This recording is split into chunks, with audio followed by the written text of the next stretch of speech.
नमस्ते दोस्तों, मेरा नाम प्रिया गुप्ता है और मैं गाज़ियाबाद की रहने वाली हूँ, जो अपनी संस्कृति, तहसील और नवाबी ठाट बाट के लिए मशहूर है। मेरी उम्र 21 साल है और मैं बीएससी फर्स्ट ईयर में पढ़ाई कर रही हूँ। मैंने कभी सोचा भी नहीं था कि मेरी ज़िंदगी में इतने उतार चढ़ाव आएंगे, लेकिन कहते हैं ना कि किस्मत की कहानी हमेशा हमारे सोचने से अलग होती है। मेरी ज़िंदगी की शुरुआत एक साधारण परिवार से हुई। मेरे पापा विशाल गुप्ता एक सरकारी पुलिस वाले थे और बहुत सख्त लेकिन बेहद प्यार करने वाले इंसान थे। माँ गरिमा गुप्ता एक स्कूल की प्रिंसिपल थी। हम तीनों की छोटी सी दुनिया थी, लेकिन खुशहाल थी। मेरी बचपन की सबसे प्यारी यादें पापा के साथ की है। कभी वह मुझे बगीचे में झूला झुलाते तो कभी मेरी पेंटिंग की तारीफ़ करते। माँ कहती थी कि मैं पापा की परछाई हूँ। मेरी बड़ी बड़ी आँखें और लंबे घने बाल मुझे उनसे विरासत में मिले हैं, लेकिन यह खुशी ज़्यादा दिन टिक नहीं पाई। जब मैं सिर्फ 5 साल की थी, पापा का एक सड़क हादसे में निधन हो गया। वह दिन मेरी सब जिंदगी का सबसे काला दिन था। मुझे समझ नहीं आया कि मेरे साथ क्या हुआ। मैंने माँ को टूटते हुए देखा। उनके चेहरे पर जो डर था वह कभी नहीं भूल सकती। उस दिन मैंने जाना कि ज़िंदगी कभी भी पलट सकती है। पापा के जाने के बाद माँ पूरी तरह से खुद को बदल लिया। वह हमारे लिए पिता और माँ दोनों बन गए। वह दिन रात मेहनत करती ताकि हमारी ज़रूरतें पूरी हो सके। उनकी इस मेहनत को देखकर खुद को हमेशा बेहतर करने की कोशिश करती। कुछ साल बाद मेरी ज़िंदगी ने एक और मोड़ लिया। माँ ने दूसरी शादी का फैसला किया। यह मेरे लिए अजीब था, लेकिन मैंने देखा कि माँ अकेले कितनी परेशान रहती थी। उन्होंने संजय गुप्ता से शादी की। एक बैंक मैनेजर थे। संजय अंकल अच्छे थे, लेकिन मेरे लिए पापा की जगह कोई नहीं ले सकता था। संजय के साथ मेरी ज़िंदगी में एक नया रिश्ता भी आया, सोनू। सोनू उनकी पहली शादी से हुआ बेटा था, जो मुझसे 2 साल बड़ा है और हमारी ही यूनिवर्सिटी में मैनेजमेंट की पढ़ाई कर रहा था। शुरू में हमारे रिश्ते में अजीब सा अनजाना था। सोनू काफ़ी शांत और अलग रहने वाला था और ज़्यादा बातचीत भी नहीं करता था, और मैं भी उससे दूर ही रहती थी। सोनू का व्यक्तित्व काफ़ी प्रभावशाली था। लंबा, गोरा और आकर्षक था। उसकी आंखों में एक अजीब सी गहराई थी, जैसे वह दुनिया को अलग नज़रिए से देखता था। पढ़ाई में बहुत अच्छा था और दोस्तों में भी काफ़ी लोकप्रिय था। हमारा रिश्ता धीरे धीरे बदलने लगा। सोनू ने मेरी पढ़ाई में मदद करनी शुरू की। वह मेरे नोट्स देखता, मेरे सवालों का जवाब देता और मुझे हमेशा आगे बढ़ने के लिए प्रेरित करता। उसने मेरी पेंटिंग की तारीफ़ की और यहाँ तक कहा कि मुझे इसे गंभीरता से लेना चाहिए। मैं धीरे धीरे महसूस करने लगी, सोनू मेरी ज़िंदगी में ख़ास हो रहा है। लेकिन हर कहानी में एक मोड़ आता है। एक दिन ऐसा हुआ जिसने मेरी ज़िंदगी को उलट पलट कर रख दिया। सुबह का समय था। मम्मी पापा ऑफिस गए हुए थे।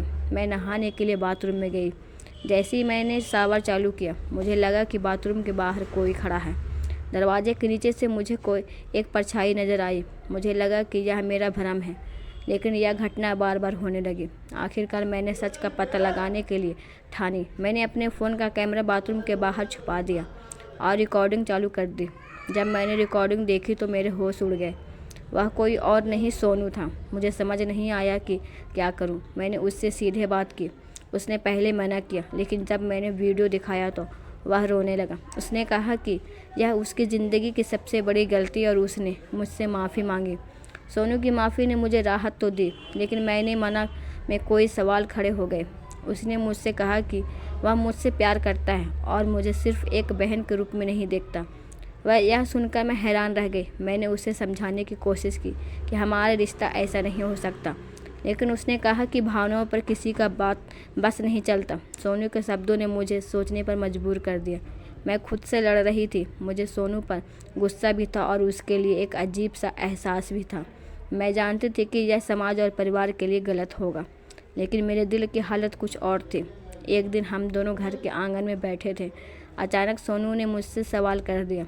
मुझे ठीक से याद है, वह दिन बहुत गर्म था और मैं किताबों में खोई हुई थी। अचानक से वह आया और बिना कोई चेतावनी दी ही बोल पड़ा, तुम क्या चाहती हो प्रिया? उसकी आवाज़ में खामोशी थी जो हमेशा मुझे परेशान कर देती थी। मैंने सिर उठाया और बिना सोचे समझे कह दिया, क्या चाहते हो तुम सोनू? उस पर मुझे ऐसा लग रहा जैसे मेरी आवाज़ में कोई चीड़ थी जो मैं खुद नहीं पहचान पा रही थी। शायद मेरी भावनाओं को समझने के बजाय मुझे और उलझाना चाहता था। वह मेरे बजाय जवाब से थोड़ा चौंका। फिर भी उसने बिना हिम्मत खोए कहा, तुम हमेशा ऐसा क्यों करती हो प्रिया? क्या तुम्हें कभी लगता है कि मैं तुम्हारे लिए कुछ और हो सकता हूँ, या हमेशा सिर्फ वही भाई जैसा ही रहूँगा? यह सवाल उसके मुंह से निकला, मेरे भीतर एक तूफान सा मचलने लगा। मुझे समझ में ही नहीं आया कि मैं क्या कहूँ। मैंने पलटते हुए जवाब दिया, क्या तुम हमेशा यही सवाल करते रहोगे सोनू? तुम जानते हो कि मैं क्या महसूस करती हूँ। मेरे लिए तुम हमेशा वही रहोगे जो तुम हो, मेरे सौतेले भाई। उसके चेहरे पर एक दर्द मुस्कान आ गई। मुझे समझ में आया कि वह मुझसे क्या चाहता था, लेकिन मैं उससे वह कभी नहीं दे सकती थी, वह जो उम्मीद कर रहा था। मैं सिर्फ अपना दर्द छुपाने की कोशिश कर रही थी, लेकिन उसका सवाल मेरे मन को कचोटने लगा। क्या मैं सच में उसे अपने दिल में जगह दे सकती हूँ जो वह चाहता था? मुझे तो अपनी अभी नहीं लगता था। तुम हमेशा यही कहती हो प्रिया, कभी तुमने यह सोचा है कि शायद मैं तुम्हारे बारे में अलग सोचता हूँ? वह मेरी आंखों में देखता हुआ बोला।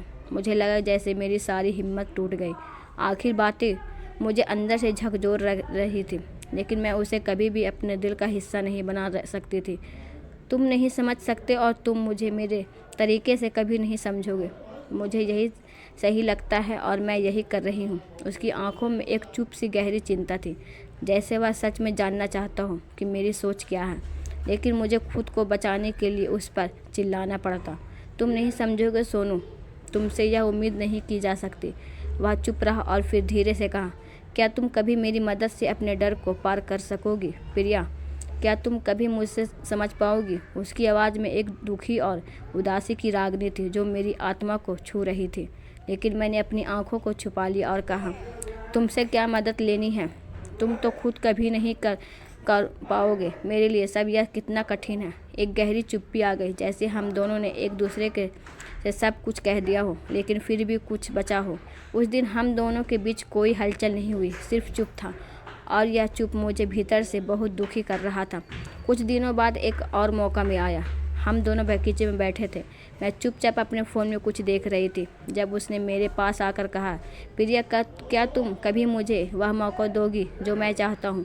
मैंने कहा, गहरी सांस ली और आखिरकार मैंने उससे हाँ कह दिया। ठीक है सोनू, और उसने मुझे मना ही लिया और उस बगीचे से वापस घर आ गए। उस रात फिर सोनू मेरे पास आया और फिर हमारे बीच सब कुछ हुआ जिसका सोनू को बाकी दिनों से इंतज़ार था। लेकिन हमारी कहानी इतनी आसान नहीं थी। परिवार, समाज और खुद हमारी उलझने हमें बार बार चुनौती देती। यह सफ़र लंबा था और मुश्किलों से भरा हुआ, लेकिन आज जब मैं पीछे मुड़कर देखती हूँ तो मुझे एहसास होता है कि प्यार सिर्फ स्वीकारने का नाम नहीं है, यह लड़ाई लड़ने का भी नाम है। और सोनू के साथ मैं यह लड़ाई लड़ने के लिए तैयार थी। धन्यवाद।